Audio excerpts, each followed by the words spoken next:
Christina Curillo était à bord d'un vol Air Canada entre Calgary et Grande Prairie lorsque soudainement le pilote a été forcé de faire un atterrissage d'urgence à Edmonton en raison d'un problème avec l'un des trains d'atterrissage. Alors que l'avion était en train de toucher le sol, tout à coup, Curillo a été touché à la tête par l'une des hélices de l'avion. Seriez-vous curieux de savoir ce qui s'est exactement passé ?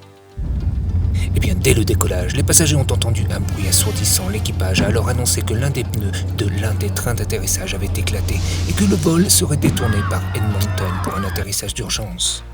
Arrivés à Edmonton et sur le point d'atterrir, les passagers ont réalisé qu'il y avait une énorme perforation dans l'un des pneus. Et lorsque l'avion a touché le sol, le train d'atterrissage endommagé a cédé et l'avion s'est couché sur son côté droit. Des étincelles pouvaient être vues et une odeur de brûlé se faisait sentir. Curillo était assise côté hublot au premier rang quand l'une des hélices a traversé le hublot juste derrière elle, passant à quelques centimètres de sa tête. Elle a plus tard déclaré juste être heureuse et que ça aurait pu être 100 fois pire.